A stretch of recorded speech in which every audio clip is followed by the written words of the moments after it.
नमः सिद्धेभ्यः।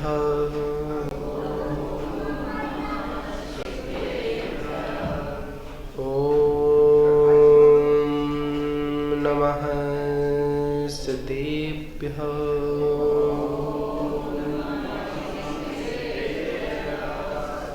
ॐ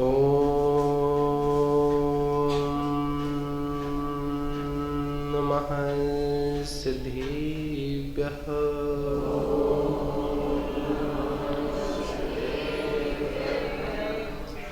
मंगलम भगवान वीरो मंगलम गौतमौगणी मंगलम कुंद कुंदाध्यो जैन धर्मोस्तु मंगलम सर्वमंगलमांगल्यम सर्वकल्याणिकारिकम् प्रधानामि सर्वधर्माणां जैनम जयतु शासनम।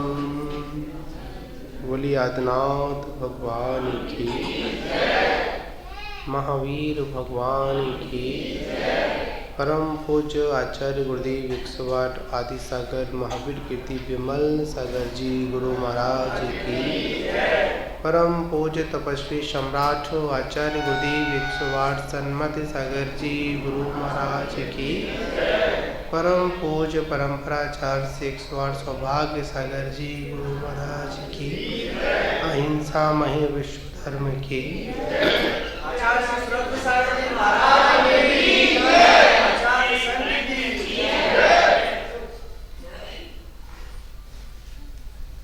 मान बाबू,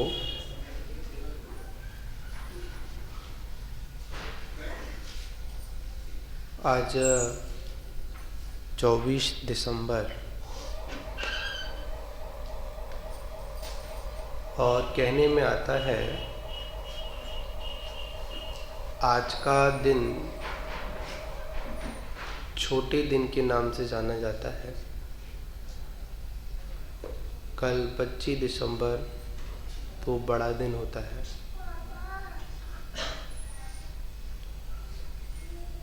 आज से 11 वर्ष पूर्व ये 24 दिसंबर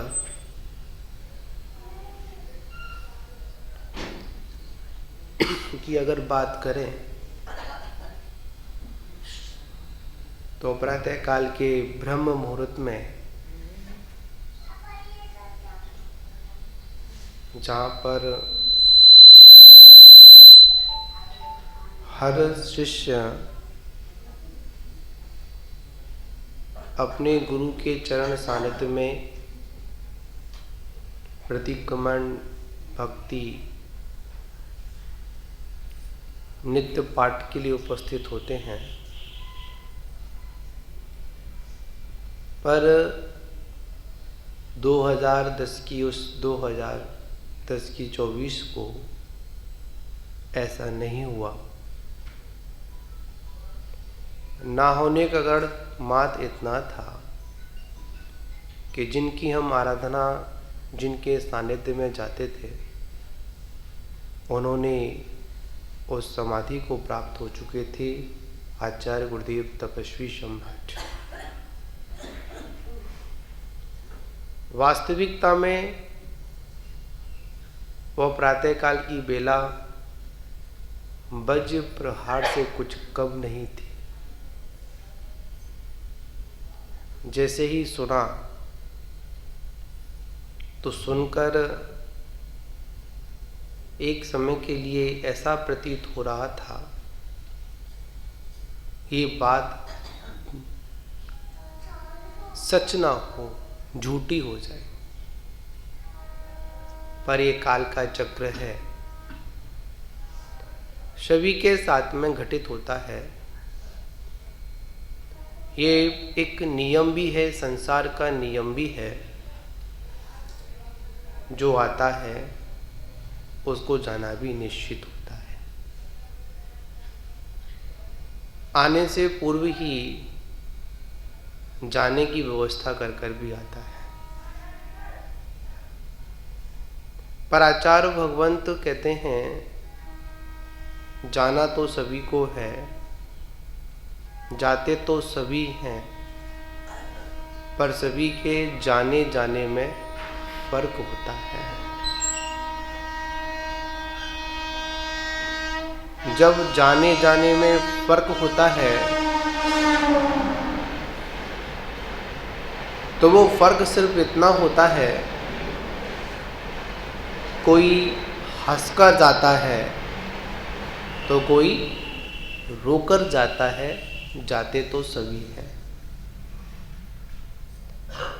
जो रोकर जाता है वह संसार में परिभ्रमण करता रहता है, और जो हंसकर विदा होता है उसका संसार रुक जाता है, फिर उसको ज़्यादा समय तक संसार में परिभ्रमण नहीं करना होता है। जो रोकर जाता है उसको अपन मृत्यु बोलते हैं, और जो हंसकर जाता है उसको मृत्यु महोत्सव बोलते हैं। जो गैरराजी के जाता है उसको अपन मरण बोलते हैं, और जो राजी के साथ जाता है उसको अपन समाधि मरण बोलते हैं। जो घर में मरता है उसको अपन मरा हुआ कहते हैं, और जो पंच परमेष्ठी का स्मरण कर अपनी आत्मा का लक्ष्य बनाकर जो मरण को प्राप्त होता है उसको अपन परम निर्वाण की यात्रा बोलते हैं। बंधुओं, शायद ऐसा ही कोई व्यक्ति हो जो तपस्वी सम्राट के बारे में नहीं जानता हो। फपोदू के थे, अपने ही पास के थे, एक सामान्यता जीवन था, पर जब वैराग्य का अंकुर फूटता है कोई कितना भी रोकने का प्रयास करे पर वह रुक नहीं पाता है। वैराग्य का अंकुर फूटा आचार्य महावीर कीर्ति महाराज से, आचार्य विमल सागर महाराज से। उन्होंने दीक्षा को धारण किया, शिक्षा को प्राप्त किया, और वह बन गए आचार्य गुरुदेव सन्मति सागर जी गुरु महाराज, जिन्हों का जीवन एक अपने में इतना विशाल था। उनके जीवन के कुछ ऐसे सूत्र थे, ऐसी कुछ उनकी मार्मिक बातें थीं, जब उन मार्मिक बातों को हम श्रवण करते हैं, सुनते थे, तो ऐसा प्रतीत होता था कि साक्षात अरहंत की वाणी ही मुखरित हो रही है। उनके साथ में रहना ऐसा प्रतीत होता था कि जैसे हम साक्षात चतुर्थ काल में मूलाचार का पालन कर रहे हैं। उनकी चर्या इतनी महान चर्या थी। बैठो बैठो, अरे कहाँ निकल रहे हैं आप। उनकी चर्या इतनी महान चर्या थी, जिस चर्या को देखकर हमको ना कभी घड़ी देखने की आवश्यकता पड़ती थी और ना कभी हमको मूलाचार पढ़ने की आवश्यकता होती थी। आचार्य श्री की चर्या अपने में एक घड़ी और मूलाचार का कार्य करती थी। कभी टाइम से इधर उधर नहीं होना। बड़ी महत्वपूर्ण बात कहते थे, मैं हर चीज से समझौता कर सकता हूं, पर अपनी चर्या और समय से कोई समझौता नहीं कर सकता हूं। आचार्य श्री का मूल सिद्धांत था। बड़े निष्प्रह साधु थे और मात्र एक ही बात कहते थे, अगर दीक्षा को स्वीकार किया है, अगर आपके मन में थोड़ा से भी अगर संसार के इन दुखों के से भयभीत होकर आपने दीक्षा को धारण किया है, तो अपना लक्ष्य दीक्षा की ओर होना चाहिए। अपना लक्ष्य मात्र अपनी आत्म कल्याण की होना चाहिए। और जहां पर हमारा लक्ष्य हमारी आत्म कल्याण की ओर होता है, तो स्वयं कल्याण के साथ साथ पल कल्याण तो अपने आप हो ही जाता है, करने की आवश्यकता नहीं पड़ती है। आज ऐसे महान आचार्य जिनकी आज अपन चर्चा कर रहे हैं, मुझे एक सुंदर एक प्रसंग याद आता है उनके जीवन का। उदयपुर में आचार्य महाराज का आगमन हुआ और उदयपुर आगमन होने के बाद वहां पर संचालक महोदय थे। उन्होंने आचार्य महाराज से पूछा कि आपके संघ में कौन कौन बोलना जानता है। बोलने से मतलब कौन कौन प्रवचन करना जानता है। आचार्य महाराज बोले, हमारे संघ में सभी लोग बोल लेते हैं, कोई गूंगा नहीं है। बात बड़ी व्यंग्यात्मक है, पर वास्तविकता हमारे जीवन को बहुत बड़ा संदेश देकर जाती है। जब एक श्रावक ने पूछा कि आपके संघ में कौन कौन बोल लेता है, तो कहने का मतलब यह था कि उनका कि आपके संघ में कौन व्यक्ति प्रवचन अच्छे कर लेता है, कौन व्यक्ति की कौन से साधु की प्रवचन शैली अच्छी है, कौन से साधु का कंठ अच्छा है जिसके माध्यम से उनके प्रवचन कर सकें। आचार्य महाराज बोले, नहीं, कि हमारे संघ में सारे साधुगण बोलना जानते, कोई गूंगा नहीं है। मतलब समाज के लिए महत्वपूर्ण संदेश ये था कि आज हम उन्हीं साधु के पास जाना पसंद करते हैं कि जो बोलना जानते हैं, पर जो साधु आज साधना में तत्पर हैं, आज हम उनके पास जाना छोड़ो, उनके पास बैठना भी पसंद नहीं करते हैं। आचार्य महाराज एक ही बात कहते थे कि अपनी दृष्टि में,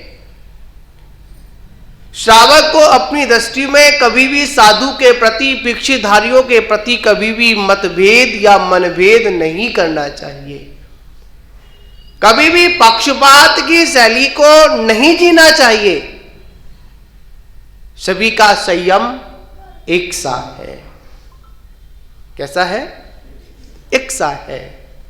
सभी साधुओं के पास में 28 मूल गुण हैं। जब संस्कार किए गए थे तो 28 के किए गए थे, 27 और 25 के नहीं किए गए थे। पर हम लोग आज बाहर की चमक को देखकर, बाहर की व्यवस्थाओं को देखकर आकर्षित हो जाते हैं, और आकर्षित होने के बाद यही बोलते, ये तो भाई बड़े महाराज हैं। क्या बोलते हैं? बड़े महाराज हैं। और ये कौन से महाराज हैं? छोटे महाराज हैं। याद रखना, हम अपनी छोड़ो, जब हमारे जिनालों में, हमारे नगरों में 2 मंदिर होते हैं ना, एक कौन सा मंदिर होता है? एक छोटा मंदिर होता है और एक कैसा होता है? बड़ा मंदिर होता है। एक छोटा एक बड़ा। बात बड़ी समझने वाली है। हम स्थान को देखकर छोटा बड़ा करते हैं, बाहर की व्यवस्थाओं को देखकर छोटा बड़ा करते हैं, पर यथार्थ में देखा जाए मंदिर तो मंदिर होता है, साधु तो साधु होता है, चाहे वो छोटा हो और चाहे वो बड़ा हो। महानुभावों, तपस्वी सम्राट के जीवन की बात, उन्होंने अपने जीवन में संभाविकता 10,000 उपवास किए। कितने? 49 वर्ष की जीवन काल में, 49 वर्ष की दीक्षा काल में आचार्य महाराज ने 10,000 के समथिंग उपवास किए। हम लोग जब एक उपवास करते हैं तो क्या होता है, चक्कर खा खा कर गिर पड़ते हैं। पर आचार्य महाराज ने जब उपवास किए, 10-10 उपवास करते थे, 8-8 उपवास करते थे, इतने सारे उपवास करने के बावजूद भी आचार्य महाराज की साधना में कोई भी क्या नहीं आती थी, कमी नहीं, ये कमी नहीं आती थी। ये सबसे बड़ी महत्वता थी। आप लोग ऐसे बैठो कि सामने वाला व्यक्ति आ ही नहीं पाए, थोड़ा रास्ता बंद करके बैठो। हाँ, रास्ता बंद करके बैठो, कोई अंदर आ ही नहीं पाएगा। हाँ, यहाँ से बैठो, अंदर कोई आ ही नहीं पाए। मेरी सन में ये नहीं आता है, और मैं बरहन की नहीं कह रहा हूँ, मैं तो हर जगह की बोल रहा हूँ। जहां पर बलौआ हो, जानते हो बलौआ, वहां क्या करते हो, एक के ऊपर एक बैठ कर भी बैठना पसंद करोगे। और जहां पर धर्म सभा हो रही हो तो आगे की जगह छोड़कर पीछे बैठोगे। अब समझ नहीं आता है, भगवान से डर लगता है या भगवान को आपसे डर लगता है, समझ नहीं आता है। बात समझने वाली है। और मैं तो एक बात कहता हूं, ये गुरु महाराज का प्रवचन था, गुरु महाराज का आदेश था, तपस्वी सम्राट का आदेश था कि जब हमारे जीवन में शुभ और अशुभ का उदय आता है ना, जब शुभ का उदय आता है तो हम किसी से पूछने नहीं जाते, मतलब कोई गया हो तो।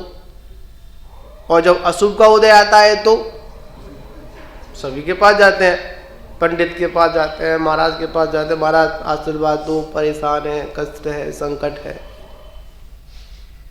ज्योतिषाचार्य के पास जाते हैं, कुंडली लेकर जाते हैं, हाथ भी दिखाते हैं, अनेक अनेक कार्य करते हैं। मैं इनका निषेध नहीं करूंगा, हमारे जिनागम में हर चीज है। ऐसा नहीं कि द्वादशांग के अंदर ज्योतिष ना हो, आयुर्वेद ना हो, अंग विद्या ना हो, निमित्तिक ज्ञान, सारी चीजें हैं। पर फिर भी हम लोग जाते हैं और जाते समय पूछते हैं, महाराज क्या जीवन चल रहा है। आचार्य भगवान कहते हैं, जन्म कुंडली बाद में पहले कर्म कुंडली पर विश्वास करना प्रारंभ कर दो तो तुम्हारी जन्म कुंडली अपने आप परिवर्तित हो जाएगी। मतलब हम पुरुषार्थ पर ध्यान देंगे तो हमारी जन्म कुंडली सही काम करेगी। और अगर कुंडली में तो लिखा हुआ कि तेरे को वह 100 रुपया मिलेगा और निकल कर तू बाहर ही नहीं जाए तो कहां से मिलेगा, निकलना तो पड़ेगा ना। तो आचार्य भगवान कहते थे किसी के पास मत जाओ, एक बार स्वयं ही अपना परीक्षण कर लो कि वास्तविकता में मेरा अभी समय सही है या गलत है। आज हम ये समझते हैं, आज हमारे पास पैसा है, दौलत है, ऐश्वर्य है, हम बड़े पुण्यशाली हैं, हमारा ठीक समय चल रहा है। नहीं, सही समय तो तब चलता है कि जब हम प्रतिदिन भगवान की पूजा करने के लिए हम लोग आ रहे हो।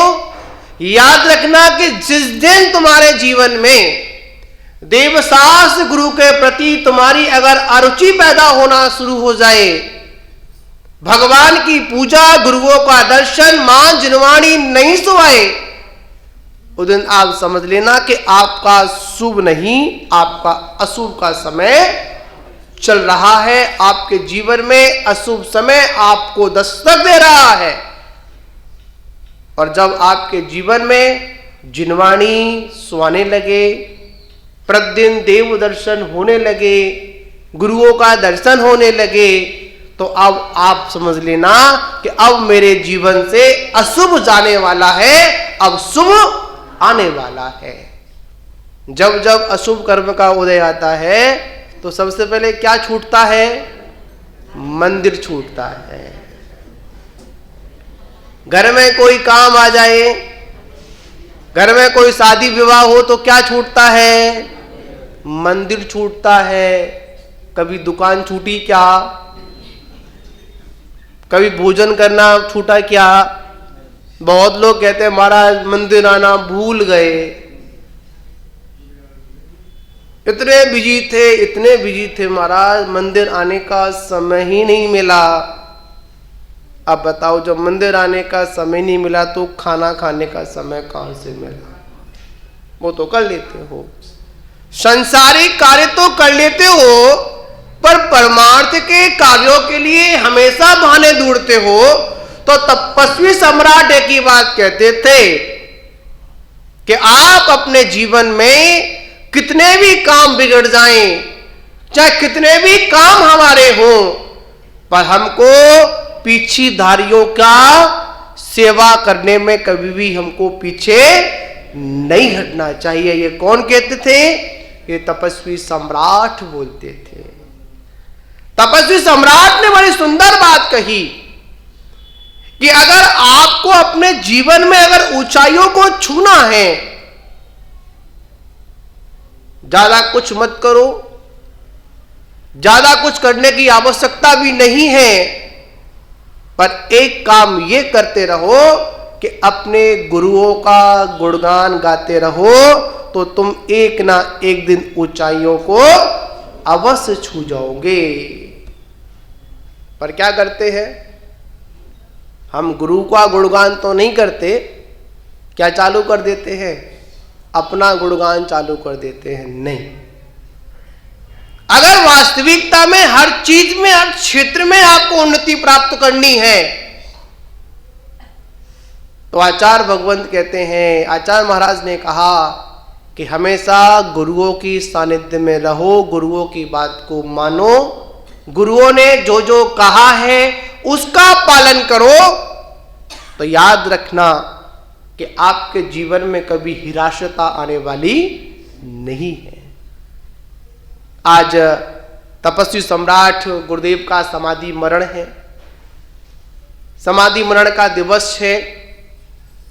उन्होंने ऐसा मरण प्राप्त किया तो निश्चित ही, और हम तो एक बात कहेंगे आचार्य महाराज के बारे में, हम नहीं अनेक संत बोलते हैं, अगर आज एक काल का अगर प्रभाव नहीं होता, अगर पंचम काल की जगह अगर चतुर्थ काल अगर होता, तो आज उन आचार्य महाराज को कोई मोक्ष जाने से कोई रोक नहीं पाता। अपने ही क्षेत्र के थे, पर उनका प्रभास इधर कम रहा। सन 96 में आचार्य महाराज ने फिरोजाबाद में चतुर्मास किया था। बताओ किस किस लोगों ने दर्शन किए आचार्य महाराज के? सभी ने किए। जो बुजुर्ग बैठे हैं उन्होंने तो किए होंगे, शायद नए बच्चों ने, युवाओं ने दर्शन नहीं किए होंगे। आपने किए? हाँ, बेवाऊ नगर रुके थे, जब मरसलगंज जा रहे थे तब किए थे।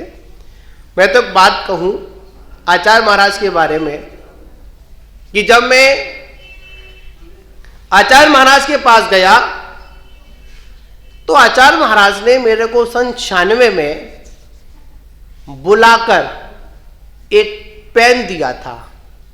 क्या दिया था? एक पेन दिया था। जब पेन मुझे मिला, छोटे थे उस समय, तो वहां गए, पेन दिया, नमोस्तु किया, डर गए, इतने बड़े आचार्य बुला रहे हैं, तो गए, पेन दिया।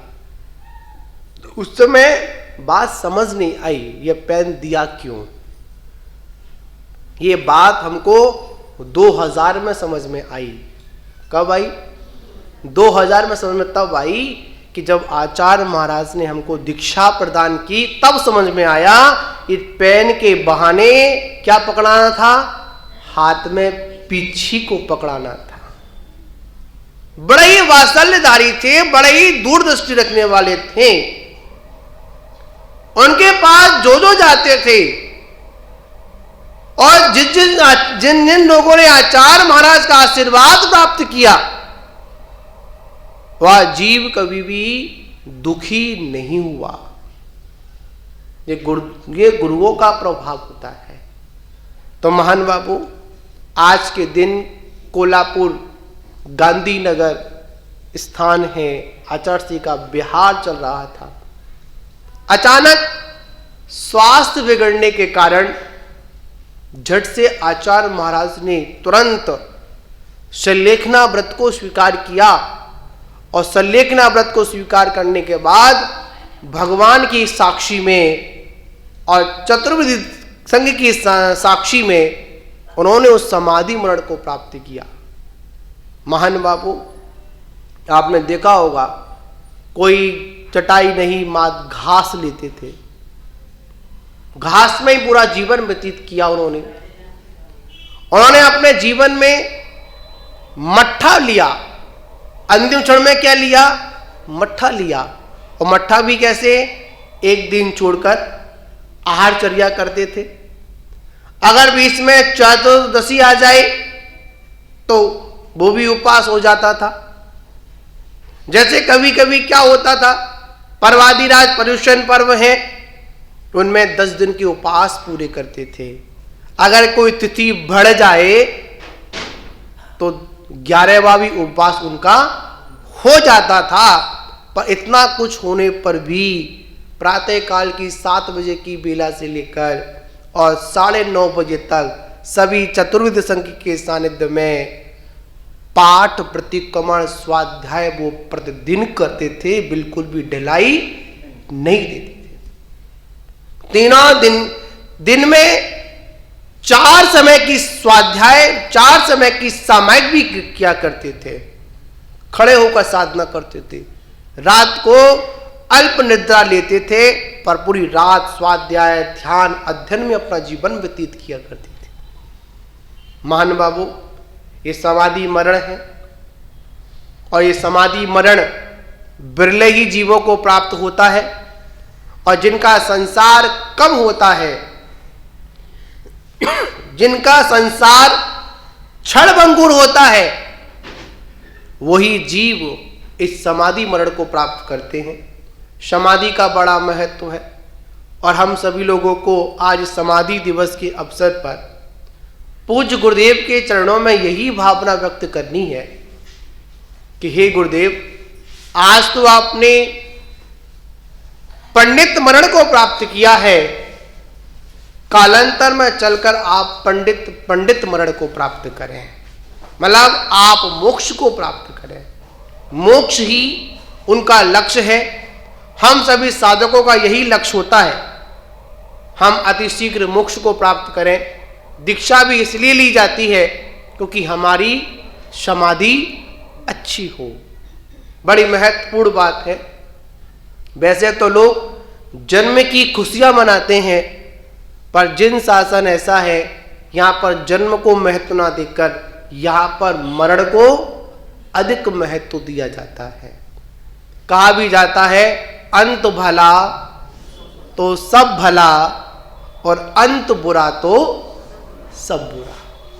तो महान बाबू, आज गुरुदेव का समाधि मरण है, समाधि मरण का दिवस है। हम भी वहाँ पर उपस्थित थे। हमने भी सारी प्रतिक्रियाओं को देखा, उनके अंतिम दर्शन करने का। और महत्वपूर्ण बात यह है कि अंतिम दर्शन के साथ साथ हमारा पूज्य गुरुदेव के चरण सानिध्य में पहला और अंतिम चतुर्मास भी आचार्य श्री के सानिध्य में ही संपन्न हुआ। पहला ये था कि 14 वर्षों के पास वहाँ जाना हुआ। आचार्य गुरुदेव सौभाग्य सागर जी महाराज भी थे, हम भी थे। 14 वर्ष के बाद वहाँ जाना हुआ आचार्य सौभाग्य सागर महाराज का। खुशी तो इस बात की थी कि चतुर्मास करने का पहली बार मौका मिल रहा है। और जब वहाँ से विदा हुए तो दुख इस बात का था, पहला चतुर्मास भी था और यह अंतिम चतुर्मास भी था। अंतिम चतुर्मास में पूज्य गुरुदेव के चरण सानिध्य में रहने का, उनकी पाठशाला में, उनके गुरुकुल में, उनके चरण सानिध्य में रहने का मौका मिला। वहाँ से जो हमने 6 माह में प्राप्त किया, वो 6 माह का प्रवास हमारे लिए गुरु चरण सानिध्य का इतना बड़ा आशीर्वाद रहा कि वो हमारे अब जीवन भर काम आएगा। कोई कहा जाता है कि गुरु के बिना जीवन शुरू नहीं होता है। तो ऐसी महान आत्मा का आज निर्वाण यात्रा, मतलब समाधि यात्रा को उन्होंने संपन्न किया। तो आज हम लोग, कितना बज रहा है समय है? हाँ, 10:32 हो रहे हैं। तो बाकी की चर्चा अपन फिर करते रहेंगे। तो मैं आप लोगों से यही कहना चाहूँगा आज समाधि मरण के दिन आचार्य महाराज के, कि हम भी अपने जीवन में ये संकल्प बना लें, अगर वास्तविकता में मनुष्य भव को अगर सार्थक करना है, मनुष्य पर्याय को अगर वास्तविकता में सफल बनाना है, तो हमारे जीवन का एक लक्ष्य ये होना चाहिए कि हमको अपने जीवन में क्या करना है, समाधि मरण करना है। अब बताओ, यहाँ पर अगर किसी को अगर आशीर्वाद दिया जाए कि आपका मरण अच्छा हो, बताओ कितने लोग लेना चाहेंगे? समझदार लोग ही हाथ उठाएंगे। और किसी से कहा जाए कि आपका धन लक्ष्मी मिले, तो कितने लोग हैं? सभी तैयार हैं। मान बाबू, ऐसी प्रसंग चला था गुरु महाराज के सानिध्य में कि वहां पर प्रसंग आया था, किसी को आशीर्वाद देते ना, पहले के शब्द नमोस्तु बेचते थे, वहां पर बोलते समाधिस्थु, आपकी क्या हो, समाधि हो। जब हम क्षुल्लक थे उस समय, हम जब आचार्य को पत्र भेजते थे तो आचार्य लिखकर भेजते थे समाधिस्थु, मतलब आपकी समाधि हो। अगर किसी को दे दो तो समाधिस्थु, नाराज हो जाएगा, वो भड़क जाएगा। ये कैसे महाराज, किसने इनको दीक्षा दे दी? ये तो मरने का आशीर्वाद देते हैं। मरने का आशीर्वाद नहीं, धन वृद्धि का आशीर्वाद तो बहुत लोग देते हैं। पर याद रखना, सभी को पता है, हमारे जीवन में सभी को पता, चाहे मैं हूं, चाहे आप हो, चाहे कोई भी हो, चाहे मंदिर में हो, चाहे मंदिर के बाहर हो, सभी को पता है जब जीव आता है तो कुछ लेकर नहीं आता है, जब जीव जाता है तो कुछ लेकर नहीं जाता है। जो कुछ भी इकट्ठा करता है, जिसके लिए झगड़ा करता है, वो सब कहाँ रह जाता है?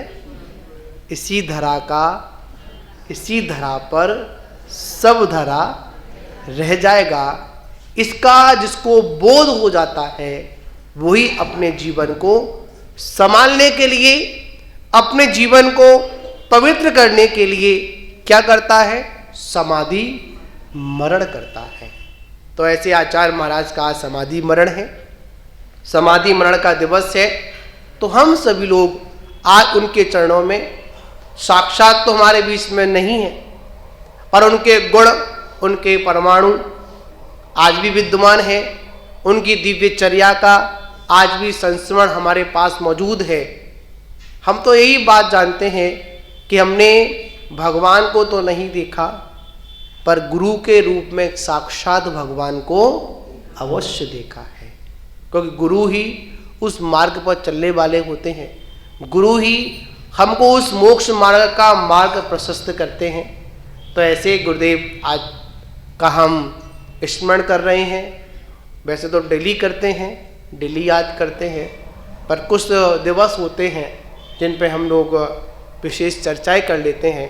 और गुरु का वर्णन तो कहा जाता है, गुरु का वर्णन ऐसा होता है जो कभी पूर्णता को प्राप्त नहीं होता है, और जो गुरु ने दिया है ना हम उसको आपको बता सकते हैं। क्यों? जो गुरु ने दिया वो गुरु देने वाला होता है, और हम सभी क्या होते हैं? लेने वाले होते हैं। तो महान बाबू, इसी के साथ विराम, और आप सभी के जीवन में गुरु भक्ति इसी प्रकार बढ़ती रहे, आप इसी प्रकार उन्नति को प्राप्त होते रहें। इसी के साथ विराम। जय बोलो महावीर भगवान की। आपने पूछा कि आपके संग में कौन कौन बोल लेता है, तो कहने का मतलब ये था कि उनका कि आपके संग में कौन व्यक्ति प्रवचन अच्छे कर लेता है, कौन व्यक्ति की कौन से साधु की प्रवचन शैली अच्छी है, कौन से साधु का कंठ अच्छा है जिसके माध्यम से उनके प्रवचन कर सकें। आचार्य महाराज बोले नहीं, कि हमारे संग में सारे साधुगण बोलना जानते, कोई गूंगा नहीं है। मतलब समाज के लिए महत्वपूर्ण संदेश ये था कि आज हम उन्हीं साधु के पास जाना पसंद करते हैं कि जो बोलना जानते हैं, पर जो साधु आज साधना में तत्पर है, आज हम उनके पास जाना छोड़ो, उनके पास बैठना भी पसंद नहीं करते हैं। आचार्य महाराज एक ही बात कहते थे कि अपने दृष्टि में, श्रावक को अपनी दृष्टि में कभी भी साधु के प्रति, भिक्षुधारियों के प्रति कभी भी मतभेद या मनभेद नहीं करना चाहिए। कभी भी पक्षपात की शैली को नहीं जीना चाहिए। सभी का संयम एक सा है। कैसा है? एक सा है। सभी साधुओं के पास में 28 मूल गुण हैं। जब संस्कार किए गए थे तो 28 के किए गए थे, 27 और 25 के नहीं किए गए थे। पर हम लोग आज बाहर की चमक को देखकर, बाहर की व्यवस्थाओं को देखकर आकर्षित हो जाते हैं और आकर्षित होने के बाद यही बोलते, ये तो भाई बड़े महाराज हैं। क्या बोलते हैं? बड़े महाराज हैं। और ये कौन से महाराज हैं? छोटे महाराज हैं। याद रखना, हम अपनी छोड़ो, जब हमारे जिनालों में, हमारे नगरों में 2 मंदिर होते हैं ना, एक कौन सा मंदिर होता है? एक छोटा मंदिर होता है और एक कैसा होता है? बड़ा मंदिर होता है। एक छोटा, एक बड़ा। बात बड़ी समझने वाली है।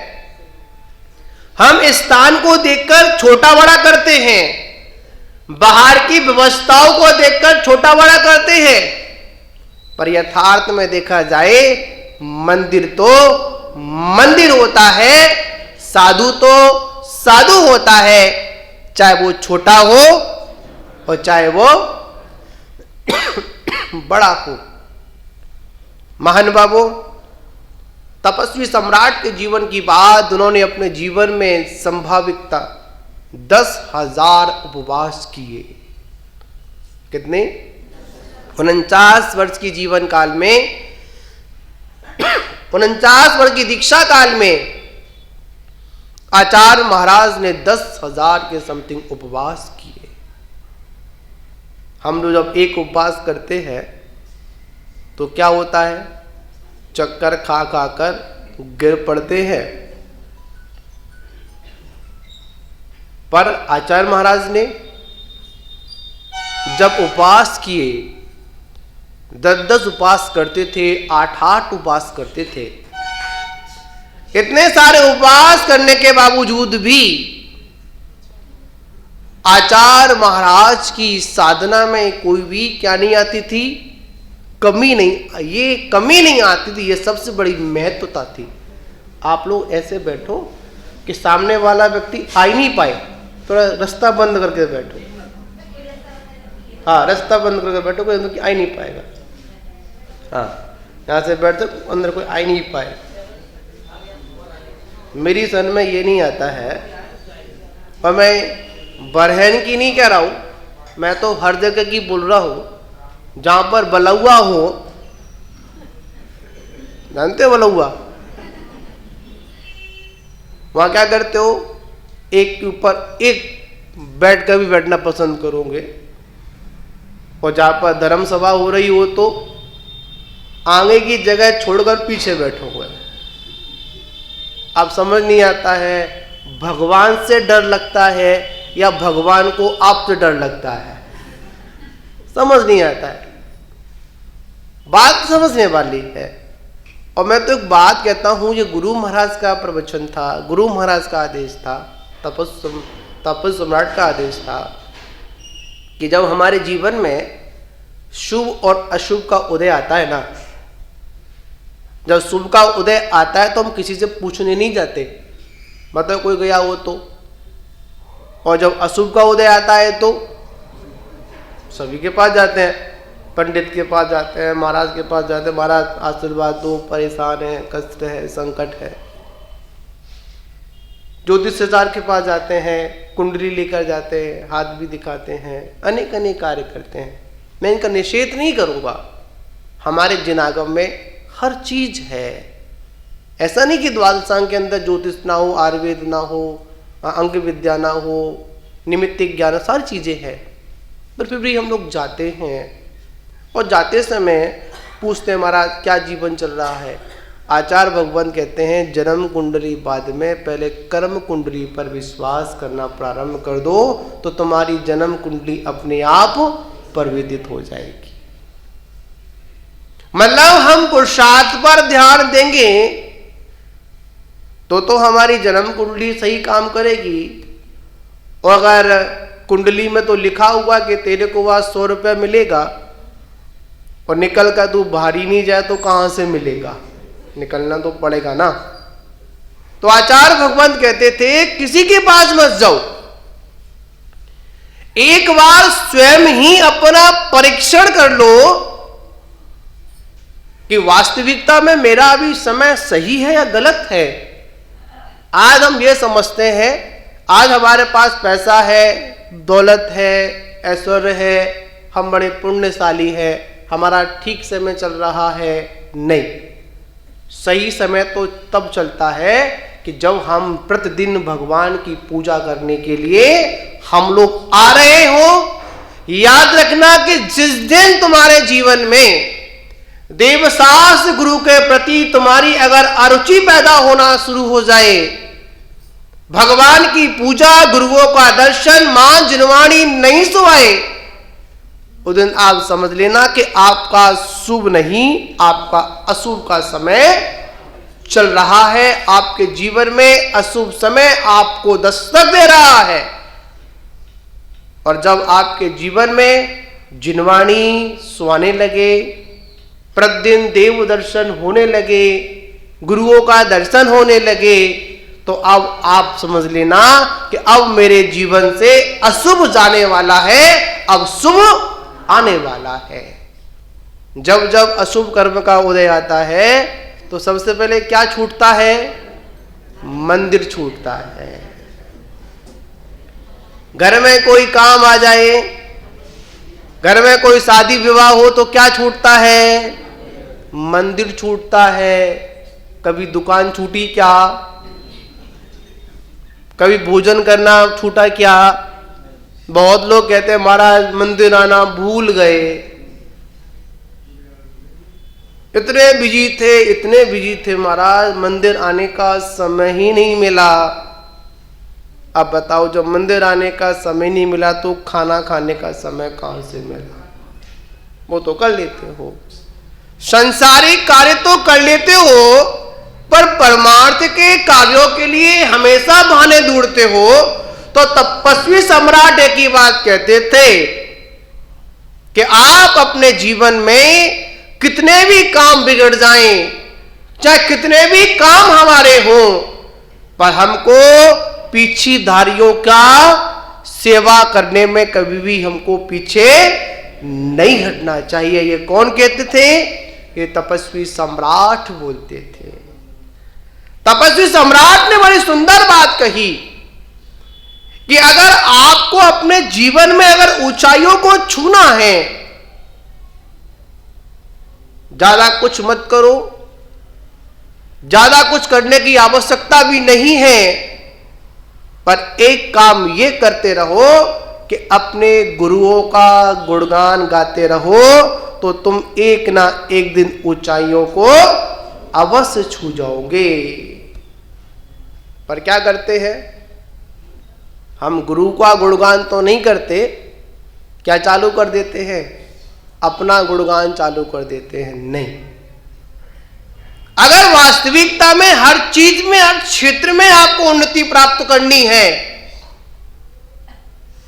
तो आचार्य भगवंत कहते हैं, आचार्य महाराज ने कहा कि हमेशा गुरुओं की सानिध्य में रहो, गुरुओं की बात को मानो, गुरुओं ने जो जो कहा है उसका पालन करो, तो याद रखना कि आपके जीवन में कभी निराशा आने वाली नहीं है। आज तपस्वी सम्राट गुरुदेव का समाधि मरण है, समाधि मरण का दिवस है। उन्होंने ऐसा मरण प्राप्त किया तो निश्चित ही, और हम तो एक बात कहेंगे आचार्य महाराज के बारे में, हम नहीं अनेक संत बोलते हैं, अगर आज एक काल का अगर प्रभाव नहीं होता, अगर पंचम काल की जगह अगर चतुर्थ काल अगर होता, तो आज उन आचार्य महाराज को कोई मोक्ष जाने से कोई रोक नहीं पाता।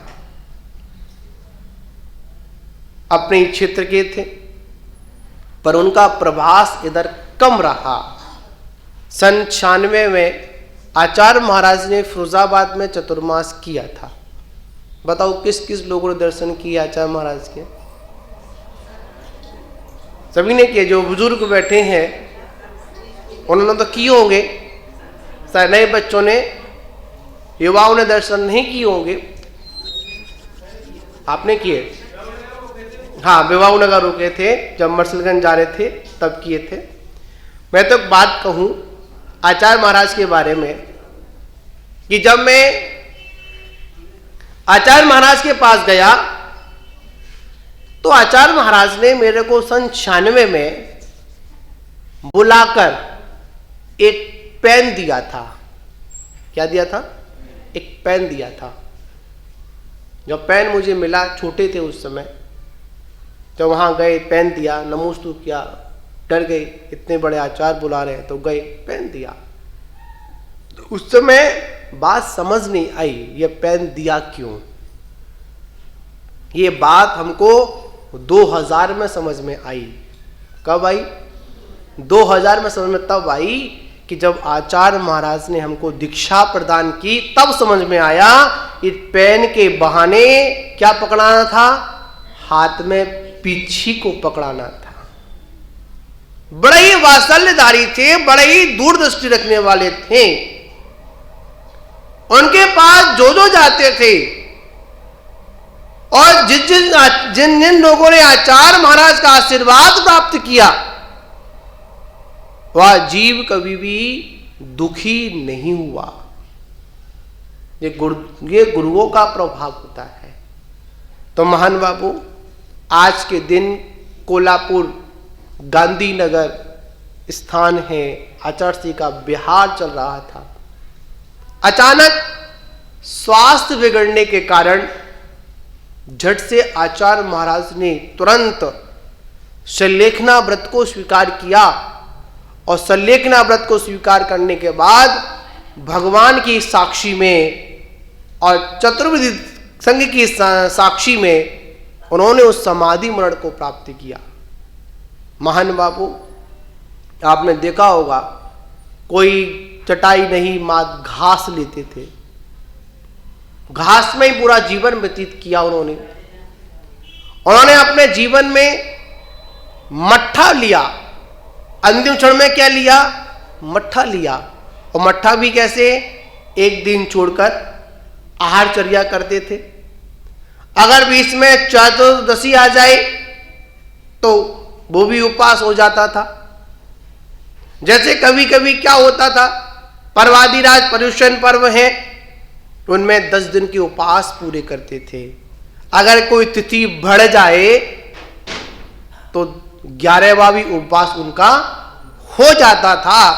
पर इतना कुछ होने पर भी प्रातः काल की 7 बजे की बेला से लेकर और 9:30 बजे तक सभी चतुर्विध संघ के सानिध्य में पाठ प्रतिक्रमण स्वाध्याय वो प्रतिदिन करते थे, बिल्कुल भी ढिलाई नहीं देते थे। तीनों दिन में 4 समय की स्वाध्याय, 4 समय की सामायिक भी किया करते थे। खड़े होकर साधना करते थे। रात को अल्प निद्रा लेते थे, पर पूरी रात स्वाध्याय, ध्यान, अध्ययन में अपना जीवन व्यतीत किया करते थे। महान बाबू, ये समाधि मरण है, और ये समाधि मरण बिरले ही जीवों को प्राप्त होता है, और जिनका संसार कम होता है, जिनका संसार क्षणभंगुर होता है, वही जीव इस समाधि मरण को प्राप्त करते हैं। समाधि का बड़ा महत्व है, और हम सभी लोगों को आज समाधि दिवस के अवसर पर पूज्य गुरुदेव के चरणों में यही भावना व्यक्त करनी है कि हे गुरुदेव, आज तो आपने पंडित मरण को प्राप्त किया है, कालांतर में चलकर आप पंडित मरण को प्राप्त करें, मतलब आप मोक्ष को प्राप्त करें। मोक्ष ही उनका लक्ष्य है। हम सभी साधकों का यही लक्ष्य होता है, हम अति शीघ्र मोक्ष को प्राप्त करें। दीक्षा भी इसलिए ली जाती है क्योंकि हमारी समाधि अच्छी हो। बड़ी महत्वपूर्ण बात है। वैसे तो लोग जन्म की खुशियां मनाते हैं, पर जिन शासन ऐसा है यहाँ पर जन्म को महत्व ना देकर यहाँ पर मरण को अधिक महत्व दिया जाता है। कहा भी जाता है अंत भला तो सब भला और अंत बुरा तो सब बुरा। तो महान बाबू, आज गुरुदेव का समाधि मरण है, समाधि मरण का दिवस है। हम भी वहाँ पर उपस्थित थे, हमने भी सारी प्रतिक्रियाओं को देखा, उनके अंतिम दर्शन करने का। और महत्वपूर्ण बात यह है कि अंतिम दर्शन के साथ साथ हमारा पूज्य गुरुदेव के चरण सानिध्य में पहला और अंतिम चतुर्मास भी आचार्य श्री के सानिध्य में ही संपन्न हुआ। पहला ये था कि 14 वर्षों के पास वहाँ जाना हुआ। आचार्य गुरुदेव सौभाग्य सागर जी महाराज भी थे, हम भी थे। 14 वर्ष के बाद वहाँ जाना हुआ आचार्य सौभाग्य सागर महाराज का। खुशी तो इस बात की थी कि चतुर्मास करने का पहली बार मौका मिल रहा है। और जब वहाँ से विदा हुए तो दुख इस बात का था, पहला चतुर्मास भी था और ये अंतिम चतुर्मास भी था। अंतिम चतुर्मास में पूज्य गुरुदेव के चरण सानिध्य में रहने का, उनकी पाठशाला में, उनके गुरुकुल में, उनके चरण सानिध्य में रहने का मौका मिला। वहाँ से जो हमने 6 माह में प्राप्त किया, वो 6 माह का प्रवास हमारे लिए गुरु चरण सानिध्य का इतना बड़ा आशीर्वाद रहा कि वो हमारे अब जीवन भर काम आएगा। कोई कहा जाता है कि गुरु के बिना जीवन शुरू नहीं होता है। तो ऐसी महान आत्मा का आज निर्वाण यात्रा, मतलब समाधि यात्रा को उन्होंने संपन्न किया। तो आज हम लोग, कितना बज रहा है समय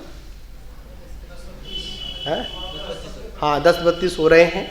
तो बाकी की चर्चा अपन फिर करते रहेंगे।